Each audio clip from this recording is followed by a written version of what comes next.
मैं आज आपके साथ एक बहुत ही अच्छा वर्ड शेयर करना चाहता हूँ और मैं बिलीव करता हूँ कि आज के वर्ड के द्वारा आप बहुत कुछ लर्न करेंगे। मैं चाहता हूँ आप में से हर कोई आज मेरे साथ खोले लूका का 5वां अध्याय। मेरे भाइयों मेरी बहनों, एक वर्ड आपके सामने आ रहा है और ये वर्ड है लूका का 5वां अध्याय, ल्यूक चैप्टर 5 और उसका 11। और वे नावों को किनारे पर ले आए और सब कुछ छोड़कर उसके पीछे हो लिए। आइए, मैं चाहता हूं आप सब ध्यान दीजिए। मैं इस पूरे पैसेज को मैं आपके सामने पढ़ नहीं रहा हूं, पर मैं आपको एक स्टोरी के तौर पे, ये एक सत्य घटना है, इट्स अ रियल फैक्ट्स, और मैं आपको उसमें से थोड़ा बताना चाहता हूं। आप सभी जानते हैं कि यीशु पतरस का एक चेला था। यीशु ने उसको चूज किया था ताकि वो यीशु के पीछे चले और यीशु उसके ऊपर अपनी कलीसिया बना सके। और आप देखते हैं फ्यूचर में ऐसा ही हुआ था। पतरस के द्वारा बहुत सारे लोग प्रभु में आए। आगे चल के यही पतरस जो था, उसकी छाया से लोग चंगे होते थे। उसने बहुत सारी कलीसियाएं बनाई और आप आगे चल के ऐतिहासिक किताबों में पढ़ सकते हैं कि वो ही एक ऐसा चेला था जो उल्टा क्रूस पे चढ़ाया गया। इट मीन्स उसे मार के उसके क्रूस को उल्टा कर दिया गया था। मैं ये इंफॉर्मेशन देने से पहले मैं आपको बताना चाहता हूं ये कैसे हुआ था। स्टार्टिंग में यीशु मसीह उसकी बोट पे गए थे और उसे कुछ भी नहीं था, और तब प्रभु ने उसको कहा कि नाव को गहराई में ले चल, और जैसे उन्होंने किया उन्हें बहुत कुछ मिल गया। अब मैं इस पैसेज के अंदर जो मैंने आपको पढ़ाया, जो उसमें लिखा था और थोड़ा हिस्ट्री में से आपको बताया, अब मैं आपको कुछ समझाना चाहता हूँ। 4 पॉइंट्स मैं सबसे पहले कहना चाहता हूँ। ये चारों पॉइंट्स मैंने लूका 5 अध्याय का 1 से लेके 11 तक जब मैंने पढ़ा तो मुझे 4 बहुत ही इंपॉर्टेंट बातें आपसे शेयर करने को मिली। पहली चीज, आप जानते हैं जब यीशु मसीह यहां पर आए तो वहां पर एक बहुत बड़ी भीड़ थी, बहुत बड़ी भीड़। मैं आपको बताना चाहता हूं यीशु मसीह जहां पर भी जाता था वहां पर एक बहुत भीड़ होती थी। पर मैं आपको बताना चाहता हूं इस भीड़ के अंदर बहुत कम लोग होते थे जो उसके चेले होते थे। आज भी मैं आपको बताना चाहता हूं हमारी कलीसियाओं के अंदर भीड़ बहुत है, पर आप में से कितने लोग ये बात जानते हैं कि आप भीड़ हैं कि आप चेले हैं? अगर आप पूछेंगे कि भीड़ और चेलों में क्या अंतर होता है, मैं आपको बताना चाहता हूं भीड़ के अंदर बहुत सारे लोग होते हैं। जैसे कि मैं आपको एक चीज बताना चाहता हूं, उन दिनों में जो भीड़ यीशु के साथ इकट्ठी होती थी वो अधिकतर यीशु से चंगाई या किसी चमत्कार को पाने के लिए आते थे। आज भी आप देखिए लोगों को ठीक से गॉस्पेल तक भी नहीं पता है। अगर मैं उनसे पूछूंगा ना कि आप मुझे बताइए सुसमाचार क्या है, तो बाइबल तो वो लोग मुझे कहेंगे कि सुसमाचार ये है कि यीशु हमारे लिए मारा गया, गाड़ा गया और जिंदा हुआ। देखिए कितना छोटा पार्ट उन्हें पता है। बाइबल सिर्फ इसको गॉस्पेल नहीं कहती है, बाइबल कहती है वो इसलिए मरा ताकि तुम उसके लिए जियो। और मैं आपको बताना चाहता हूं आज बहुत सारे लोगों को ये बात नहीं पता है क्योंकि वो गॉस्पेल सुनकर प्रभु में नहीं आए हैं, वो जस्ट अपना काम करवाने के लिए प्रभु में आए हैं। ये वो भीड़ है जो चमत्कारों के लिए आती है। भीड़ के अंदर एक ऐसे भी लोग होते हैं। दूसरा, आप देखो, मैं आप में से हर एक को कहना चाहता हूं, आप देखिए जिस संडे चर्च में खाना होता है, आप देखिए, आप अनाउंस करके देखिए कि आज के कल जो संडे आने वाला है हमने खाना रखा है। आप देखिए उस दिन हमारी कलीसियाओं में, मैं नहीं कहता हूं हर एक, पर बहुत सारी कलीसियाओं में बहुत भीड़ जमा होती है क्योंकि ये भीड़ ज्यादा से ज्यादा जिस चीज के पीछे चल रही है वो है खाना। यीशु भी उन दिनों में ये बातें फेस करता था, इसलिए उसने कहा कि इसलिए मेरे पीछे मत आओ क्योंकि मैंने मछली और रोटी खाई थी। मैंने कई बार देखा है कि चर्च के अंदर जब अनाउंसमेंट की जाती है कि खाना होने वाला है, तो मैं आपको सच कहता हूं कई लोग अपने साथ भी किसी को लेकर आते हैं। मेरे भाइयों मेरी बहनों, ये भीड़ है चमत्कारों के पीछे, खाने के पीछे। और कुछ लोग तो ऐसे भी होते हैं जो मैं आपको बताना चाहता हूं वो चर्च के अंदर इसलिए आते हैं क्योंकि उनके फ्रेंड्स भी वहीं पर हैं। कई बार ऐसा होता है कि आप घर से निकलते हैं और आपको कॉल आता है आपकी फ्रेंड की तरफ से कि मैं नहीं आ पा रही हूं चर्च, तो आप भी कैंसिल कर देते हैं। ये भीड़ है। हमें भीड़ का हिस्सा कभी नहीं बनना, न हमें कलीसिया में। नो डाउट अगर हम फेथफुल हैं, प्रभु बहुत सारे मिरेकल करता है, चमत्कार करता है। मैं चमत्कारों के खिलाफ नहीं हूं, मुझे एवरीडे चमत्कारों की जरूरत होती है, लेकिन मैं कलीसिया के अंदर सिर्फ चमत्कारों के लिए नहीं आता, और ना ही मैं खाने पीने के लिए आता हूं, ना ही मैं इसलिए आता हूं क्योंकि मेरे फ्रेंड्स आते हैं। मैं आपको बताना चाहता हूं ये भीड़ है जो खाने पीने के लिए प्रभु के पीछे आ रही है। उनके दोस्त यार वहां पर जाते हैं इसलिए आ रही है, या तो ये चमत्कारों के लिए आ रहे हैं। मेरे भाइयों, मेरी बहनों, ना ही कभी भीड़ ना ही कभी भीड़ के अंदर ऐसे लोग आते हैं जैसे आजकल आ रहे हैं। मैं आपको बताना चाहता हूं एक चौथी कैटेगरी ये भी है कि मैं मसीह घर में जन्मा हूं इसीलिए मैं चर्च जाता हूं। जी नहीं। अगर आप एक क्रिश्चियन फैमिली में बॉर्न हुए हैं इसलिए आप चर्च जाते हैं, तो मैं आपको बताना चाहता हूं आपने अब तक खुदा को नहीं समझा है। ये सारी बातें भीड़ हैं। अब आप पूछिए चेला क्या होता है, तो मैं आपको बताना चाहता हूं चेले वो होते हैं जो न खाने पीने के लिए चर्च जाते हैं, न दोस्तों के लिए जाते हैं, न चमत्कारों के लिए, ना ही वो इसीलिए जाते हैं क्योंकि वो एक मसीह घर में जन्मे हैं। मैं आपको बताना चाहता हूं वो चर्च में खुदा के वचन के लिए जाते हैं, लर्न करने के लिए जाते हैं, और वो इसलिए जाते हैं ताकि वो यीशु की तरह बन पाए। They are the disciples. आपको इसमें आना है, ना आपको खाने पीने के लिए चर्च जाना है, न चमत्कारों के लिए। क्या कहती है बाइबल कोरिन्थियों में? क्या खाने पीने के लिए तुम्हारे घर नहीं है? कितनी बड़ी बात है। जब तक यीशु खाना खिला रहा था तब तक ये भीड़ उसे राजा कहती थी, लेकिन जब उसने खिलाना बंद कर दिया, जब उसने कहा मैं जीवन की रोटी हूं, मेरा मांस खाओ, मेरा लहू पियो, तो सब लोग चले गए। और आगे चल के यही लोग पिलातुस को चिल्लाकर कहते हैं कि इसे क्रूस पे चढ़ाओ।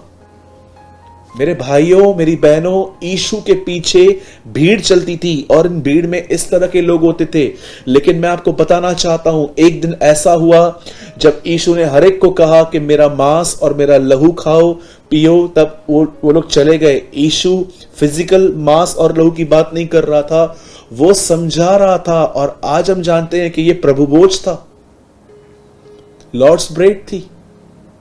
उसके बाद जब वो लोग चले गए, यीशु ने क्या कहा अपने चेलों को? तुम्हें जाना है तुम भी जाओ। तब उन्होंने क्या कहा? प्रभु हम कहां जाएं? अनंत जीवन की बातें, अनंत जीवन के वचन आपके पास हैं।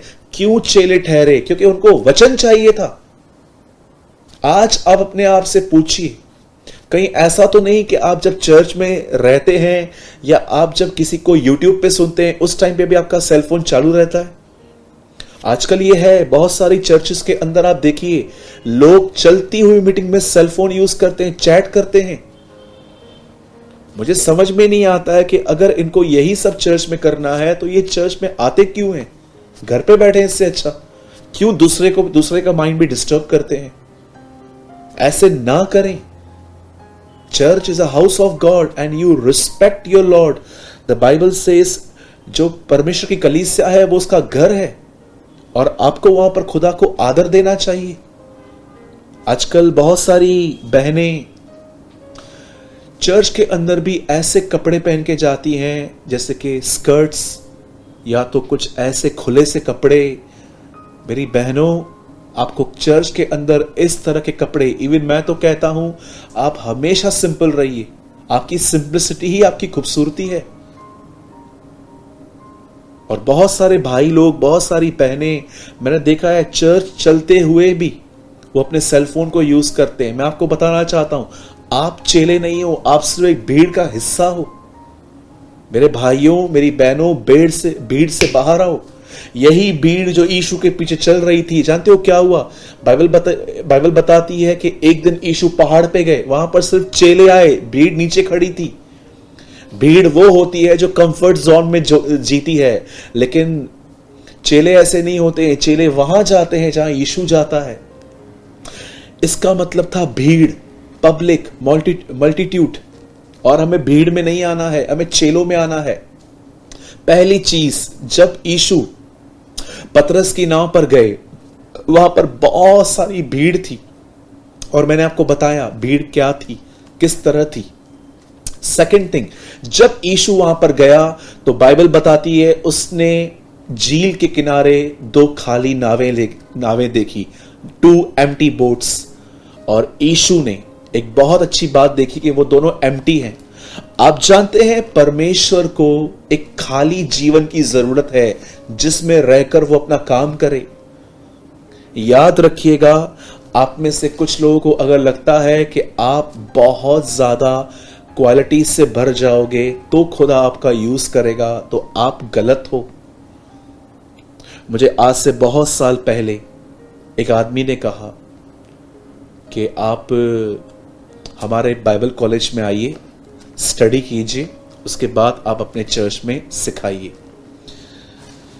मैंने उनको कहा, ब्रदर मैं आपको अप्रिशिएट करता हूं and I really respect your advice, but मैं जिस यीशु ने 2000 साल पहले अपने चेलों को सिखाया, वो सेम यीशु मुझे भी सिखाएगा। मैं किसी के भी खिलाफ नहीं हूं, किसी भी बाइबल कॉलेज के खिलाफ नहीं हूं, लेकिन मैं ये जानता हूं कि परमेश्वर मुझे वो सब सिखा सकता है जो उसने पहली सदी में सिखाया। कई सारे लोगों को ये बात नहीं पता है कि परमेश्वर को एक्चुअली कुछ चाहिए, तो वो है आपका खाली जीवन, भरा हुआ जीवन नहीं, खाली जीवन। और अगर आप ये बात नहीं जानते हैं कि एक खाली जीवन क्या होता है, तो मैं आपको बताना चाहता हूं।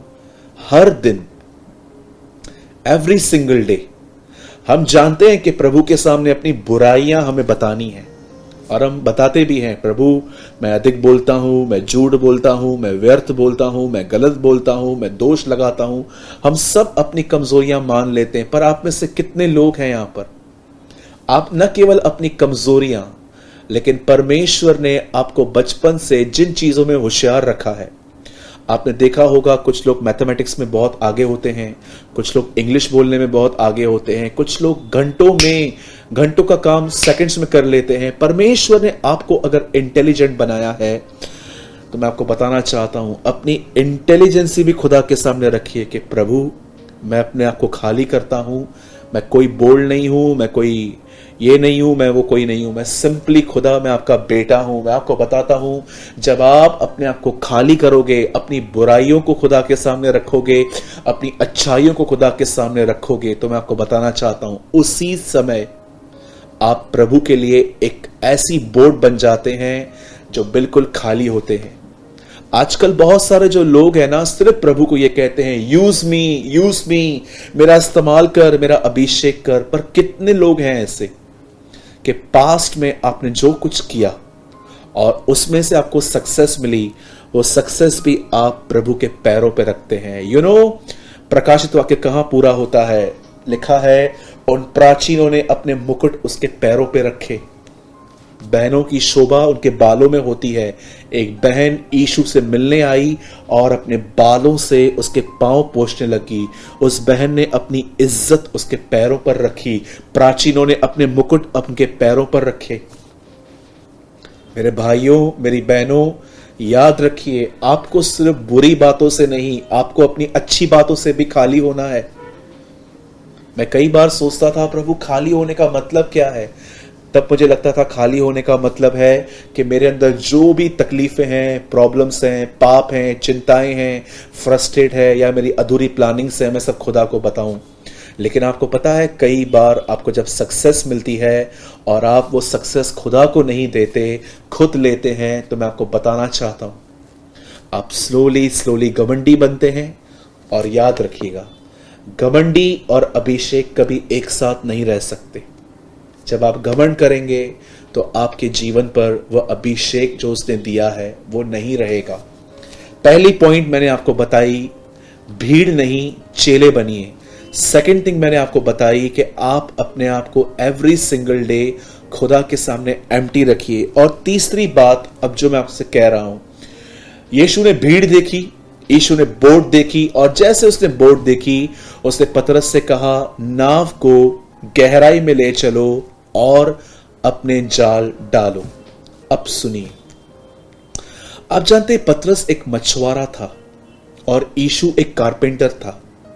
जरा सोचिए, एक कारपेंटर एक मछुआरे को सिखा रहा है कि मछलियां कैसे मिलेंगी।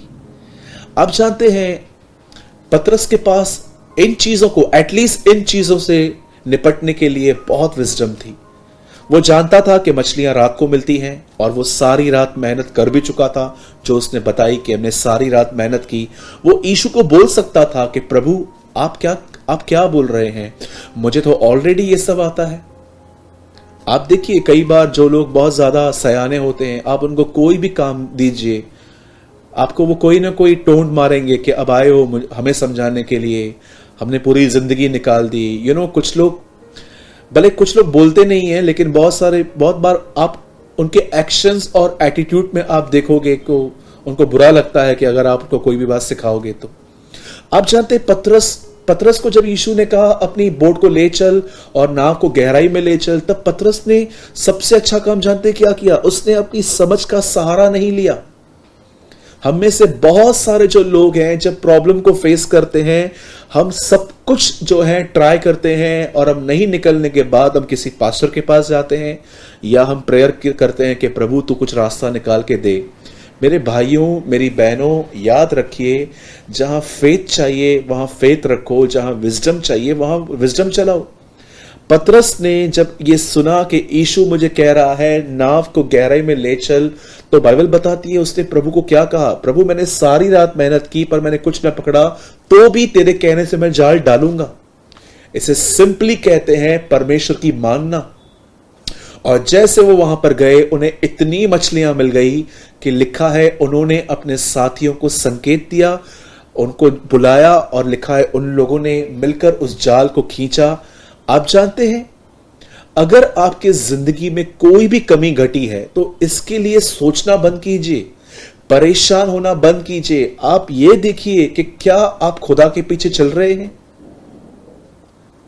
हमें से हर एक को बहुत हद तक यह सिखाया गया है कि परमेश्वर पहले देता है फिर हम उसके पीछे चलते हैं। लेकिन मैं आपको बताना चाहता हूं एक चीज, एक वर्ड मैं आपके सामने रख रहा हूं। मुझे पता है ये वर्ड बहुत फेमस नहीं है, लेकिन मैं आपके स्क्रीन पर इस समय लगा रहा हूं। देखिए यहां क्या लिखा है, 3:26 प्रेरितों के काम, एक्ट्स ऑफ द एपोस्टल। परमेश्वर ने अपने सेवक को उठाकर पहले तुम्हारे पास भेजा कि तुम में से हर एक को उसकी बुराइयों से फेर कर आशीष दे। बाइबल बताती है बुराइयों से फेर कर तुम्हें आशीष दे। यहां आशीष बाद में आई, पहले आया बुराई से फिर जाओ। इट मींस उसके पीछे चलो। मेरे भाइयों, मेरी बहनों, यूहन्ना बपतिस्मा दाता जो था, मैं आपको बताना चाहता हूं कि जब उसने प्रचार करना स्टार्ट किया, उससे बहुत साल पहले उसके लिए एक भविष्यवाणी हुई थी। और वो भविष्यवाणी थी कि वो आज्ञा न मानने वालों को धर्मियों की समझ पे ले आएगा। इट मींस धर्मी की समझ क्या होती है कि मुझे खुदा के पीछे चलना है। द बाइबल सेज उसकी मिनिस्ट्री में ये होगा। मैं आपको एक क्लासिक एग्जाम्पल देना चाहता हूं और मैं चाहता हूं, देखिए खुदा ने क्या किया। आज से बहुत साल पहले उसने इब्राहिम को चुना था और उसने इब्राहिम से कहा कि मैं तुझे आशीष दूंगा, और परमेश्वर ने उसे बच्चा दिया। बच्चा देने के बाद प्रभु ने उससे कहा कि इसे बलिदान कर। और जानते हो, जैसे इब्राहिम अपने बेटे को बलिदान करने ही वाला था, उसके लिए ये आवाज आई, इसे छोड़ दे, बालक को कष्ट मत दे। वहां पर कुछ लिखा है। और उसके बाद जानते हो प्रभु क्या कहता है? मैं जान गया हूं कि तू मेरा भय मानता है और अब मैं तुझे निश्चय आशीष दूंगा। ओबीडेंस और ब्लेसिंग ये ट्विंस हैं, ये जुड़वा हैं। जहां आज्ञा का पालन होगा वहां आशीष आनी ही है। और मैं आपको बताना चाहता हूं आशीष होता क्या है। आशीष का मतलब होता है जो भी काम आप प्रभु की मर्जी में कर रहे हैं, ईमानदारी से आपको उस काम में वो ब्लेस करेगा, वो आपको आशीष देगा। मैंने ऐसे बहुत सारे लोगों को देखा है जो बहुत कम कमाते हैं, लेकिन उनके पैसे किसी गलत जगहों पे नहीं जाते हैं। न दवाइयों में जाते हैं, न वकीलों के पास जाते हैं, और ना ही किसी गलत प्लेसेस पे जाते हैं। खुदा ने उन्हें थोड़े में इतना दिया है कि सब कुछ होने के बाद भी वो सेव करते हैं। This is a blessing of God. यीशु ने 5 रोटी और 2 2 मछली ली और लिखा है उसे हर एक को बांट दी। कितने 5,000 लोगों ने खाया। मेरे भाइयों, मेरी बहनों, आपको और मुझे ब्लेसिंग के पीछे दौड़ने की कोई जरूरत नहीं है। हमें ओबे के पीछे दौड़ना है। यीशु मसीह जो कहता है वो करना है हमें। भीड़ का हिस्सा मत बनिए, चेले बनिए। अपने जीवन को खाली रखिए और तीसरी चीज, जो खुदा कहता है वो कीजिए। कहीं ऐसा तो नहीं है कि आपके जीवन में एक पाप बहुत टाइम से चल रहा है, खुदा आपको कई बार शेक कर चुका है, खुदा कई बार मीटिंग्स में वचनों के द्वारा आपसे बात कर चुका है कि ये गलत है, लेकिन आप उसे छोड़ नहीं रहे हैं। मेरे भाइयों, मेरी बहनों, अगर खुदा आपको कुछ शो कर रहा है कि गलत है, हमें वहां से बाहर आना चाहिए, उससे अनुग्रह मांग के। पतरस से सिंपल काम किया। उसने कहा, प्रभु मैंने सारी रात मेहनत की पर कुछ न पकड़ा, तो भी तेरे कहने से मैं जाल डालूंगा। और इससे उसको बहुत कुछ मिल गया। अब चौथी चीज, जो मैं आखिरी चीज आपको बताना चाहता हूं, जो बहुत इंपॉर्टेंट है। जब पतरस को मछलियां मिली, पतरस ने वो मछलियां छोड़ दी और वो यीशु के पीछे हो लिया। The most important thing is, उसने अपना सब कुछ छोड़ दिया और यीशु के पीछे वो हो लिया। आप जानते हैं, हम अपने दुखों में कभी खुदा को नहीं भूलते। जब हम फ्रस्ट्रेट रहते हैं, हम पब्लिकली भी अगर किसके सामने रहेंगे तो भी मन ही मन प्रभु से बात कर लेते हैं, जानते हैं। लेकिन जब हम बहुत खुश रहते हैं, जब हमारे जिंदगी में बड़ी बड़ी गवाहियां होती हैं, उस टाइम पर हम खुदा को कई बार भूल जाते हैं। हम इतना खुश रहते हैं। कई बार आप देखिए, जिस दिन आपकी रिजल्ट आती है बहनों की या भाइयों की, आप देखिए रिजल्ट आने पर कई सारे लोग रिजल्ट में जब उनको रिजल्ट आती है कि वो पास हो गए हैं, तो वो कहीं पर घूमने चले जाते हैं। पर कोई ऐसा है जो अपने आप को कमरे में बंद कर देता है और खुदा के सामने धन्यवाद देता है? जरा सोचिए। मैं हमेशा कहता हूं, कुछ अच्छा होने के बाद प्रभु को धन्यवाद देना है, ये सेकंड लेवल पर है। आप जानते हो फर्स्ट लेवल पर क्या है? जब पुराने नियम में मूसा इज़राइल के लोगों को कनान ले गया, तो वो कनान लेके जाने से पहले, जब वो मरने पर ही था, उन्हें कनान अंदर यहोशू ले गया था। लेकिन जब मूसा मरने पर था तो वो उनको कहता है, सुनो, जब तुम उस देश में जाओ जो तुम्हारा नहीं था, जब तुम उन बीजों में से फसल को निकालो जो तुम्हारी नहीं थी, जब तुम उन गढ़ वाले नगरों में रहो जो तुमने नहीं बनाए, जब वो तुम्हें सब कुछ दे जो तुमने कभी बनाया ही नहीं था, तब उसे भूल मत जाना। पहली चीज जो उनको सिखाई गई थी वो ये थी, खुदा को भूलना मत। मैं आपको भी कहना चाहता हूं, जब भी आपके लाइफ में कुछ अच्छा हो, फर्स्ट उसे भूलिए मत, सेकंड उसे धन्यवाद दीजिए। आप जानते हैं, जब पतरस को सब कुछ मिल गया, उसने अपना सब छोड़ दिया और वो यीशु के पीछे हो लिया और वो यीशु के साथ चलने लग गया। मेरे भाइयों, मेरी बहनों, मैं आपसे पूछना चाहता हूं, आप इससे कितने लोग हैं? आपकी जिंदगी में कोई कमी घटी नहीं है, सब कुछ खुदा ने दिया है। भरपेट खाना, अच्छे कपड़े, घड़ी, सेलफोन, जो आपको फ्यूचर के लिए चाहिए, उसे सब कुछ दिया है। लेकिन किसी में भी आपका मन नहीं रहता, आप सिर्फ उसके पीछे चलते रहते हैं, चलते रहते हैं, चलते रहते हैं। आज बहुत सारे लोग जो हैं, जिनके पास सब कुछ है, बड़े ठंडे हैं वो लोग, उन्हें हर हफ्ते जगाना पड़ता है।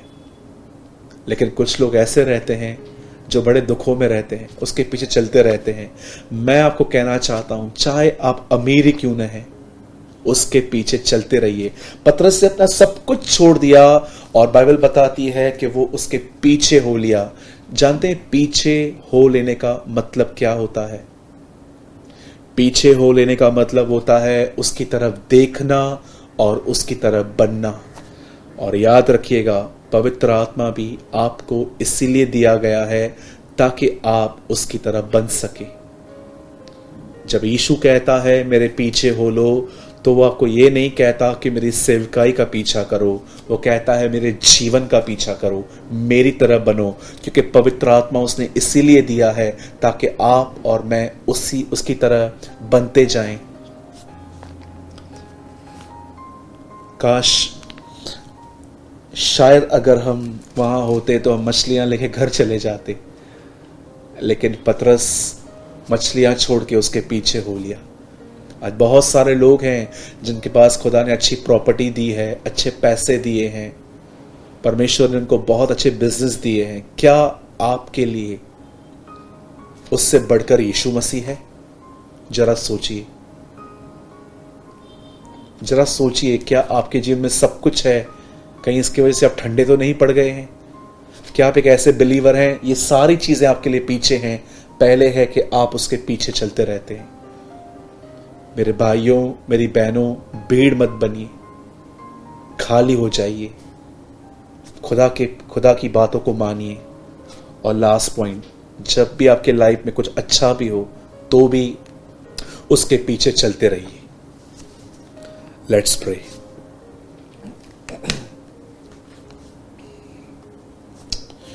स्वर्गीय पिता, मैं दुआ करता हूं यीशु मसीह के नाम में। प्रभु, आज जितने भी लोगों ने तेरा वचन सुना, मैं दुआ करता हूं तू हर एक को ब्लेस कर, तू हर एक को आशीष दे। सिर्फ अपनी कमी घटियों में नहीं खुदा, लेकिन जब कमी घटियां पूरी हो जाएं उसके बाद भी हमें तेरे पीछे चलना सिखा। हमें भीड़ नहीं, हमें डिसाइपल बनना है, हमें खाली होना है, हमें तेरी बातों को मानना है। ये सारी बातों को करने के लिए तू हमें अनुग्रह दे। जितने भी लोग देख रहे हैं प्रभु, हर एक को चंगा कर, हर एक पर तेरी दया और तेरा अनुग्रह आए और उनको ब्लेसिंग मिले प्रभु, कि जिस काम को भी वो करें उसमें वो सफल हों प्रभु। मैं विश्वास करता हूं प्रभु, आपने हमारी दुआओं को सुना। मैं आपको सारी महिमा और आदर देता हूं। दुआ को यीशु के नाम में मांगता हूं। आमीन एंड आमीन।